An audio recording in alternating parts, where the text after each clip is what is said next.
இதய தெய்வம் புரட்சித் தலைவர், இதய தெய்வம் புரட்சித் தலைவி அம்மா வழியில் அனைத்து இந்திய அண்ணா திராவிட முன்னேற்றக் கழகம் மாபெரும் வெற்றியை அடைய வேண்டும் என்ற நோக்கத்தோடு தொண்டருடைய உணர்வுகள், மக்களுடைய எதிர்பார்ப்பை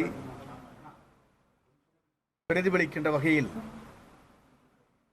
நேற்றைய தினம் அந்த விளக்கத்தை நான் வெளிப்படையாக அதை நான் தெரிவித்தேன். அதற்கு இன்று கழகத்திலிருந்து கட்சியுடைய பொறுப்புகளை விடுவிக்கப்பட்டிருக்கிறார்கள். பொதுவாக ஜனநாயகம் என்பது ஒரு கட்சியில் ஒரு விளக்கம் கேட்டிருக்க வேண்டும். அந்த விளக்கம் கேட்காமலேயே இன்று ஜனநாயகத்தை நாங்கள் காக்கிறோம், சுயமரியாதையோடு யார் வேண்டுமானாலும் எந்த கருத்துக்களை சொல்வதற்கு எங்கள் இயக்கத்திலே தடையில்லை என்று பல மேடையிலே பேசியிருக்கிறார்கள். இதற்கெல்லாம் காலம்தான் பதில் சொல்லும். அடுத்த கட்ட நடவடிக்கை என்னங்க சார்? உங்களுடைய அடுத்த கட்ட நடவடிக்கை? என்னுடைய பணி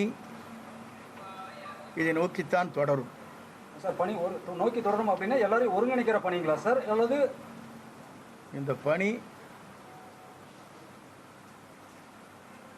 நேற்றைய தினம் எடுத்து சொன்னதைப் போல இந்த பணி எடுத்து சொன்ன கருத்தின் அடிப்படையில் தொடரும்.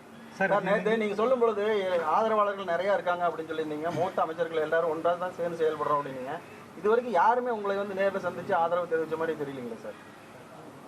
சில பேர் எடுத்து தொலைபேசியிலே பேசியிருக்கிறார்கள், அதுதான் சொல்ல முடியுமே தவிர இதெல்லாம் காலத்தின்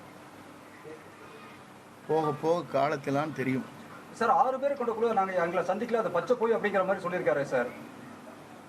அதற்கு நான் விளக்கத்தை இன்றல்ல,